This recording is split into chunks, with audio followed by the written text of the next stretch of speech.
नमस्कार, बहुत स्वागत है आपका। मैं हूं आपके साथ रंजना सिंह राठौड़। बुलेटिन का आगाज करेंगे देश विदेश की बड़ी खबरों के साथ फटाफट अंदाज में। दिल्ली में केंद्र के नए कृषि कानूनों के खिलाफ धरना दे रहे किसान राष्ट्रपिता महात्मा गांधी की पुण्यतिथि को सद्भावना दिवस के रूप में मना रहे हैं।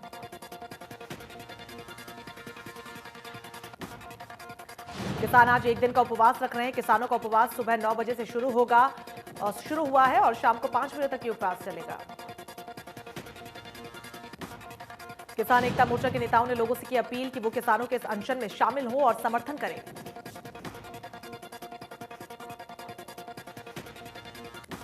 इस बीच किसान नेता नरेश टिकैत के ट्वीट से भारतीय जनता पार्टी की टेंशन बढ़ गई है। उन्होंने कहा कि किसानों के समर्थन में कई बीजेपी नेता पार्टी छोड़ रहे हैं। उत्तर प्रदेश के मुजफ्फरनगर में हुई किसानों की महापंचायत में फैसला किया गया कि मुजफ्फरनगर और पश्चिमी यूपी के बाकी जिलों से किसान दिल्ली की तरफ कूच करेंगे। अन्ना हजारे अब आमरण अनशन नहीं करेंगे। कृषि कानूनों पर स्वामीनाथन आयोग की सिफारिश लागू करने की मांग को लेकर अन्ना हजारे ने आमरण अनशन का ऐलान किया था। अन्ना के इस ऐलान के बाद सरकार हरकत में आई। केंद्रीय कृषि राज्य मंत्री कैलाश चौधरी के साथ महाराष्ट्र के पूर्व मुख्यमंत्री देवेंद्र फडणवीस ने उनसे मुलाकात की। केंद्रीय कृषि राज्य मंत्री के दिए गए प्रस्ताव के बाद अन्ना हजारे मान गए। केंद्रीय कृषि राज्य मंत्री कैलाश चौधरी ने बताया कि अन्ना हजारे की कई मांगों को लेकर ठोस कदम उठाए जाएंगे। केंद्र सरकार ने अन्ना हजारे के पत्रों का जवाब भी दिया। उनके मुताबिक कृषि बजट में बढ़ोतरी भी की गई है। नई दिल्ली में इजराइल के दूतावास के पास हुए धमाके की जांच जारी है। इस बीच छानबीन के दौरान घटनास्थल के पास से एक लिफाफा मिला है। ये लिफाफा इजरायली दूतावास के राजदूत के नाम है। इस लिफाफे को जांच के लिए फॉरेंसिक टीम को सौंप दिया गया है। इस लिफाफे और इसमें लिखे कंटेंट को जांच के एक अहम कड़ी माना जा रहा है। घटनास्थल से कुछ बॉल बेयरिंग मिले हैं। इन बॉल बेयरिंग का इस्तेमाल बम बनाने में किया जाता है। सीसीटीवी फुटेज में 2 संदिग्ध भी नजर आए। दिल्ली में हुए धमाके के बाद केंद्रीय गृह मंत्री अमित शाह ने सुरक्षा अधिकारियों के साथ बैठक की। बैठक में सुरक्षा और खुफिया एजेंसियों के आला अधिकारी भी मौजूद रहे। दिल्ली पुलिस कमिश्नर ने इजरायली दूतावास के पास हुए धमाके के बाद घटनास्थल का दौरा किया। इस दौरान उन्होंने कहा कि इस मामले में अज्ञात व्यक्ति के खिलाफ कई धाराओं में केस दर्ज कर लिया गया है। दिल्ली में धमाके के बाद अयोध्या समेत पूरे उत्तर प्रदेश में अलर्ट जारी किया गया। महाकुंभ को देखते हुए हरिद्वार में अलर्ट जारी किया गया।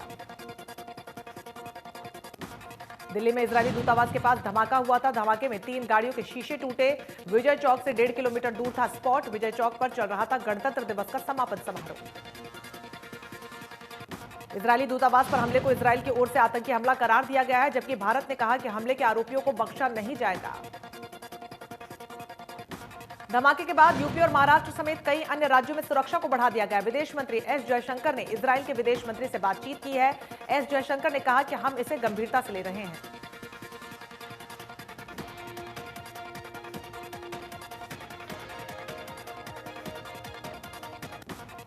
प्रधानमंत्री नरेंद्र मोदी ने भी ट्वीट कर बापू को श्रद्धांजलि दी। लिखा कि उनके दिखाए रास्ते पर लाखों प्रभावित हुए हैं। महात्मा गांधी की पुण्यतिथि पर सीएम मनोहर लाल ने उन्हें नमन किया। ट्वीट कर लिखा कि संपूर्ण विश्व को सत्य और अहिंसा का मार्ग दिखाने वाले राष्ट्रपिता महात्मा गांधी की पुण्यतिथि पर उन्हें सादर नमन। बापू के आदर्श आज भी हमारे लिए पथ प्रदर्शक हैं। कांग्रेस नेता राहुल गांधी ने महात्मा गांधी की पुण्यतिथि पर ट्वीट कर उन्हें याद किया और बापू के कहे शब्दों को ट्वीट किया कि सत्य लोगों के समर्थन के बिना भी खड़ा रहता है और आत्मनिर्भर है। सीएम मनोहर लाल ने ट्वीट कर केंद्रीय मंत्री प्रकाश जावड़ेकर को जन्मदिन की ढेरों बधाइयां दी। लिखा कि उन्हें जन्मदिन के शुभ अवसर पर ढेर सारी शुभकामनाएं। ईश्वर से दीर्घायु और उत्तम स्वास्थ्य की कामना करता है। कोरोना महामारी के खिलाफ देश में टीकाकरण जारी है। हेल्थ वर्कर्स के बाद अब फ्रंटलाइन वर्कर्स को टीका लगाया जाएगा। पहले चरण में हेल्थ वर्कर्स को वैक्सीन लगाई थी। हेल्थ मिनिस्ट्री ने सभी राज्यों और केंद्र शासित प्रदेशों को फरवरी से पहले हफ्ते से फ्रंटलाइन वर्कर्स का टीकाकरण शुरू करने को कहा है। साथ ही कोविशील्ड और कोवैक्सीन दोनों टीकों का इस्तेमाल करने की सलाह भी दी। अब तक करीब 29,28,000 लाभार्थियों को कोरोना का टीका लगाया जा चुका है। मिनिस्ट्री ने बताया कि 24 घंटे में 5,72,000 से ज्यादा हेल्थ वर्कर्स को टीके लगाए गए। एक दिन टीका लगवाने वाले लाभार्थियों की संख्या में इजाफा देखने को मिल रहा है। कृषि कानूनों को लेकर गठित सुप्रीम कोर्ट की कमेटी ने वीडियो कॉन्फ्रेंसिंग के जरिए 17 किसान संगठनों से चर्चा की। कृषि कानूनों को लेकर कांग्रेस नेता राहुल गांधी ने मोदी सरकार पर निशाना साधा। उन्होंने कहा कि ये कानून देश के मंडी सिस्टम को खत्म करेंगे। लाल किले की घटना को लेकर राहुल ने कहा कि लाल किले पर उपद्रवियों को अंदर किसने आने दिया। सुरक्षा व्यवस्था को लेकर गृहमंत्री को जवाब देना चाहिए। राहुल गांधी ने किसानों से अपील की है कि वो 1 इंच भी पीछे ना हटे। कांग्रेस किसानों के साथ है। उन्होंने कहा कि मोदी सरकार 3-4 लोगों के फायदे में लगी हुई है। राहुल गांधी ने मोदी सरकार को चेतावनी देते हुए कहा कि आंदोलन किसानों के साथ शहर में भी जाएगा। किसानों के बाद बेरोजगार युवा भी बाहर आएंगे। राहुल गांधी ने किसानों से बड़ा वादा करते हुए कहा कि किसानों की जो भी मांगे हैं कांग्रेस उन्हें मानेगी। किसानों से सरकार जल्द बात करे, कानून वापस लेना चाहिए। हरियाणा सरकार ने 17 जिलों में इंटरनेट सेवा पर रोक लगाई। अंबाला, यमुनानगर, कुरुक्षेत्र, करनाल, कैथल, पानीपत, हिसार, जींद, रोहतक, भिवानी, चरखी दादरी, फतेहाबाद, रेवाड़ी और सिरसा में इंटरनेट सेवा को बंद किया गया। 17 जिलों में वॉइस कॉल को छोड़कर इंटरनेट सेवाओं को शाम 5 बजे तक के लिए बंद कर दिया गया है। सोनीपत, पलवल और झज्जर में पहले ही इंटरनेट सेवाओं पर रोक है। जींद के किसानों ने आंदोलन के समर्थन में प्रदर्शन किया। आखिरी दम तक किसानों के हित में लड़ाई लड़ने की बात कही। किसानों का कहना है कि वो आंदोलन पर बैठे किसानों के लिए सामान पहुंचाते रहेंगे। करनाल में फिर से बस्ताड़ा टोल प्लाजा खाली करवाया गया। इससे पहले हटाने के बावजूद किसानों ने धरना और लंगर सेवा को शुरू कर दिया था, लेकिन पुलिस ने धरना स्थल पर पहुंचकर खाली करवाया। बस्ताड़ा टोल प्लाजा छावनी में तब्दील किया गया। एसपी ने कहा कि सोशल मीडिया पर भी पुलिस प्रशासन की पैनी नजर है। अगर कोई भी व्यक्ति किसी तरीके की अफवाह फैलाता है तो उसके खिलाफ सख्त कार्रवाई होगी।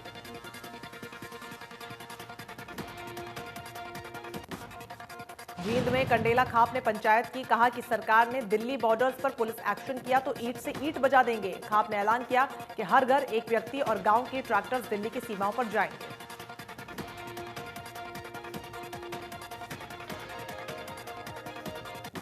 कैथल में छात्रों ने किसानों के समर्थन में करनाल रोड बाईपास पर जाम लगाया। इस दौरान भारी पुलिस दल मौके पर मौजूद रहा।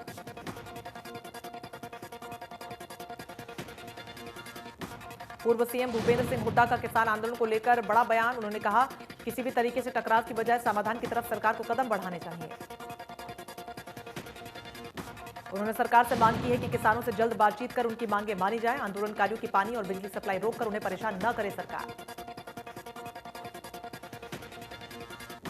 इनेलो के विधायक अभय चौटाला के इस्तीफे को लेकर उन्होंने कहा कि अभय ने कमजोरी दिखाई है। विपक्ष के विधायक को इस्तीफा नहीं देना चाहिए था।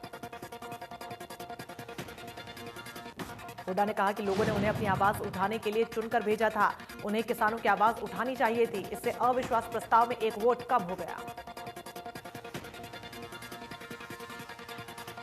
चंडीगढ़ में इनेलो महासचिव अभय चौटाला ने गाजीपुर बॉर्डर की घटना को लेकर कहा कि यहां किसानों का अपमान हुआ है। अभय ने किसानों के समर्थन में लोगों से धरना स्थलों पर पहुंचने की अपील की। अभय चौटाला ने कहा कि किसानों के आंदोलन को मजबूत करने के लिए लोगों को सिंघू, टीकरी और गाजीपुर बॉर्डर पर पहुंचना चाहिए।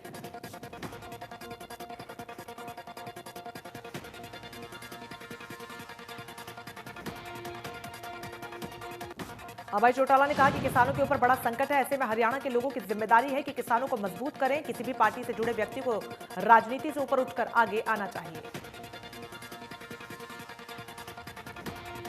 गोवाना से कांग्रेस पार्टी के विधायक जगबीर मलिक ने अपने आवास पर प्रेस कॉन्फ्रेंस की। इस दौरान उन्होंने 26 जनवरी को दिल्ली की घटना के पीछे बीजेपी की साजिश बताई। विधायक जगबीर मलिक ने कहा कि पिछले 60 दिनों से किसान आंदोलन अच्छा चल रहा था। 26 जनवरी को दिल्ली में हिंसा कर कुछ विशेष व्यक्तियों ने आंदोलन को खत्म करने की कोशिश की। जगबीर मलिक ने कहा कि किसान अपना शांतिपूर्वक धरना दे रहे थे, उसमें बीजेपी ने अपने लोग घुसा दिए। अभी तक क्यों नहीं दीप सिद्धू को खिलाफ कार्रवाई हुई है। मलिक ने दीप सिद्धू को बीजेपी का कार्यकर्ता बताया। कृषि कानून को रद्द कराने को लेकर पिछले काफी दिनों से किसान आंदोलन से जुड़ी पंजाबी कलाकार सोनिया मान को जान से मारने की धमकी मिल रही है। सोशल मीडिया के जरिए सोनिया मान को धमकी दी जा रही है। हालांकि धमकी देने वाले कौन हैं, इस बात का खुलासा सोनिया मान ने नहीं किया।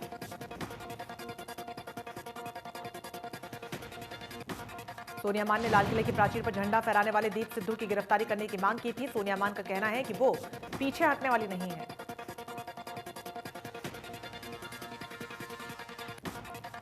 नारनौल में किसानों का कहना है कि केंद्र सरकार किसानों को कमजोर समझने की गलती न करे। जब तक तीनों कृषि कानून रद्द नहीं होते तब तक किसानों का आंदोलन जारी रहेगा। फतेहाबाद में किसानों के समर्थन में उतरे वकीलों ने बार एसोसिएशन का वर्क सस्पेंड कर नारेबाजी की। वकीलों ने फतेहाबाद कोर्ट से शहर के लाल बत्ती चौक तक मार्च निकाला। वकीलों का कहना है कि किसानों के पक्ष में सोमवार को फतेहाबाद बार एसोसिएशन ने वर्क सस्पेंड किया है। अगर सरकार किसानों के मसले का हल नहीं निकालती है तो वो अनिश्चितकालीन हड़ताल पर भी जा सकते हैं। सीबीआई की टीमों ने सिरसा जिले की 4 जगहों पर बने हेफेड के गोदामों में छापेमारी की और गेहूं का रिकॉर्ड खंगाला। सीबीआई की छापेमारी से गोदाम संचालकों में हड़कंप मच गया। 3 सदस्यों ने गोदामों पर पहुंचकर पहले जांच की और उसके बाद गोदामों के मैनेजर और सुपरवाइजर को मौके पर तलब किया। छापेमारी के दौरान टीम ने जहां पर गोदामों का रिकॉर्ड जांचा, वहीं सैंपल्स भी लिए। नरवाना के एफसीआई के गोदामों में सीबीआई ने रेड मारी। सीबीआई अपने साथ सीआरपीएफ के जवान साथ लेकर आई और नरवाना पुलिस को साथ लेकर जांच भी शुरू की। एफसीआई के गोदाम में किसी भी एंट्री पर रोक लगा दी गई है। बताया जा रहा है कि सीबीआई की टीम में 7 लोग शामिल हैं। रेड करने वाले कारणों का खुलासा नहीं हुआ है। हरियाणा विद्यालय शिक्षा बोर्ड ने महज 10 दिनों में परीक्षा परिणाम जारी कर नया कीर्तिमान कायम किया।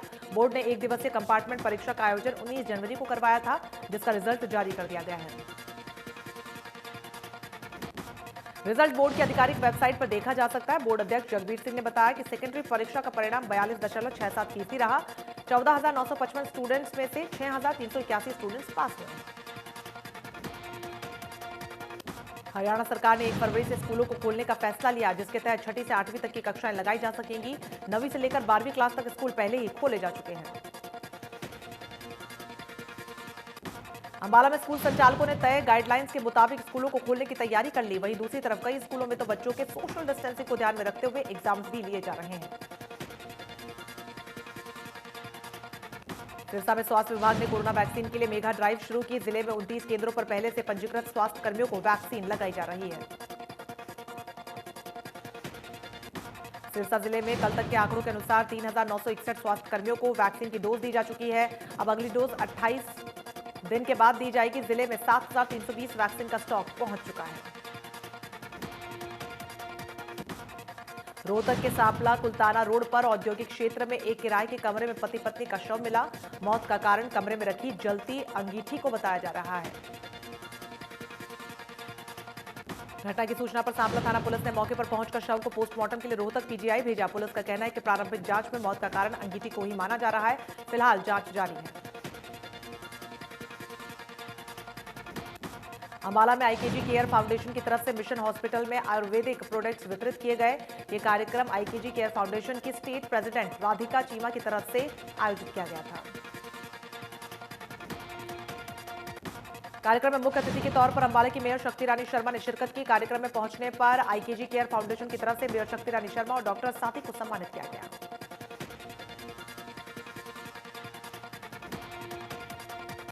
अंबाला के धूलकोट में रविदास मंदिर का निर्माण किया जा रहा है। आज मंदिर की नींव का पत्थर शहर की मेयर शक्ति रानी शर्मा ने रखा। इस दौरान उन्होंने रविदास मंदिर में माथा भी टेका। मेयर शक्ति रानी शर्मा ने बच्ची के हाथों से रिबन कटवाया, उसे मिठाई भी खिलवाई। शक्ति रानी शर्मा ने पूरे विधि विधान के साथ मंदिर की नींव रखी और वहां पर पुष्प भी अर्पित किए।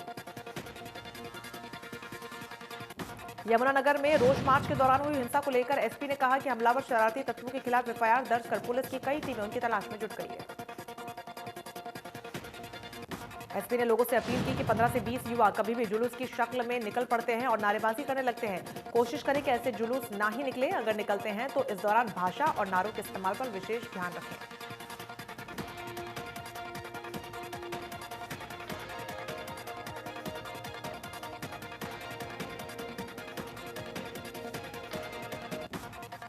बल्लभगढ़ के राष्ट्रीय राजमार्ग पर ऑटो चालकों की मनमानी के चलते जाम की स्थिति बनी रहती है, जिसके कारण वहां से आने जाने वाले लोगों को परेशानी का सामना करना पड़ता है।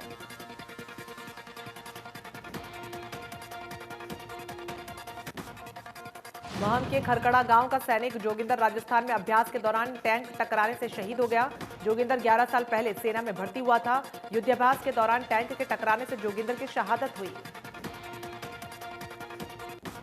जोगेंद्र का पार्थिव शरीर उनके पैतृक गांव खरकड़ा में लाया गया, जहां पर पूरे राजकीय सम्मान के साथ सिपाही का अंतिम संस्कार किया गया। इस दौरान पूरा गांव में गमगीन माहौल देखने को मिला। कोसी के गांव जुड़ही में शहीद सैनिक दीपक का अंतिम संस्कार किया गया। बुधवार को दक्षिण कश्मीर के कुलगाम के शमसीपोरा हाईवे पर गश्त कर रहे सुरक्षा बलों पर हुए ब्लास्ट में दीपक शहीद हो गए थे। शहीद दीपक की पत्नी ने कहा कि वो बेटे को भी सेना में भेजेगी। दीपक के पिता सीआरपीएफ से रिटायर्ड हैं। 23 जून 2005 को दीपक ने 12 आर्म्ड रेजिमेंट ज्वाइन की थी। चर्चित निकिता तोमर अपहरण कांड के मुख्य आरोपी तौसीफ के मां और पिता को अतिरिक्त सत्र न्यायालय से रेगुलर जमानत मिल गई है। साथियों ने अपहरण कांड का आरोप पत्र भी भेज दिया गया है। आरोपी के चाचा और बसपा नेता जावेद अहमद के मामले में पुलिस 15 फरवरी तक सप्लीमेंट्री चार्जशीट फाइल करेगी। केस की अगली सुनवाई 3 फरवरी को होगी।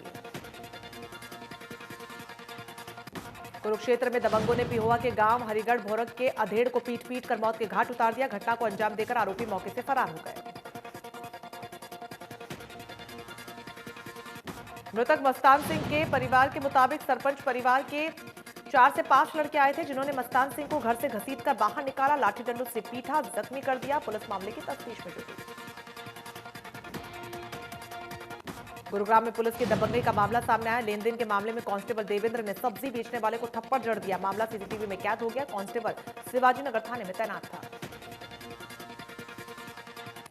महेंद्रगढ़ के जन स्वास्थ्य विभाग कार्यालय में चरखी दादरी के कर्मचारियों की एक जनरल मीटिंग हुई। मीटिंग में जिले के जॉब वर्क पर लगे कर्मचारियों की समस्याओं के बारे में विचार विमर्श किया गया।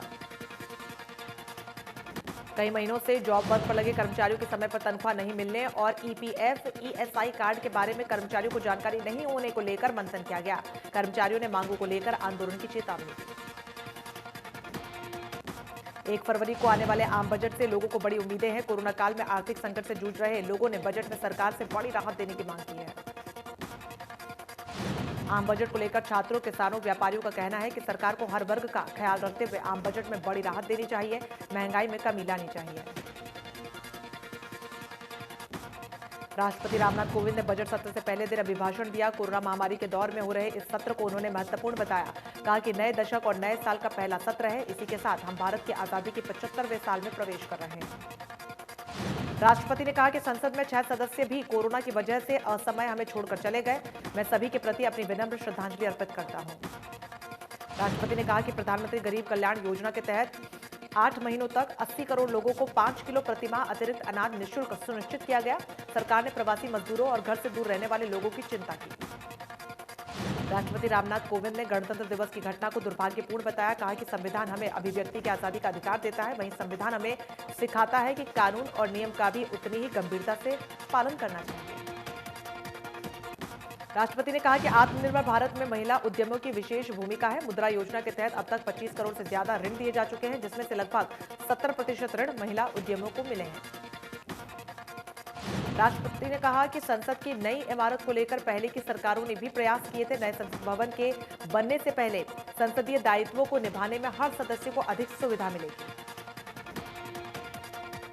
प्रधानमंत्री ने कहा कि भारत के उज्जवल भविष्य के लिए ये दशक बहुत महत्वपूर्ण है। आजादी के दीवानों ने जो सपने देखे थे, उन सपनों को पूरा करने के लिए राष्ट्र के सामने एक सुनहरा अवसर है। उत्तर प्रदेश के मुरादाबाद में बड़ा सड़क हादसा हो गया। सड़क हादसे में 7 लोगों की मौत हो गई, 25 से ज्यादा लोग जख्मी हो गए। मुरादाबाद आगरा हाईवे पर बड़ा हादसा हुआ, जहां पर बस और ट्रक के बीच जोरदार टक्कर हुई। हादसे की वजह कोहरा बताया जा रहा है। देश के कई हिस्सों में कड़ाके की ठंड के चलते लोगों की काफी दिक्कतें सामने आ रही हैं। उत्तर प्रदेश, राजस्थान, बिहार, पंजाब समेत कई राज्यों में कोहरे और शीतलहर से आम जनजीवन प्रभावित है। मौसम विभाग ने जम्मू और कश्मीर और हिमाचल प्रदेश में भीषण बर्फबारी के आसार जारी किए हैं। पंजाब, हरियाणा, दिल्ली, राजस्थान, उत्तर प्रदेश, बिहार में कोहरे के साथ शीतलहर का अलर्ट जारी। दिल्ली में शुक्रवार को भी शीतलहर जारी रही। न्यूनतम तापमान 4 डिग्री सेल्सियस दर्ज किया गया, जो सामान्य से 5 डिग्री कम है।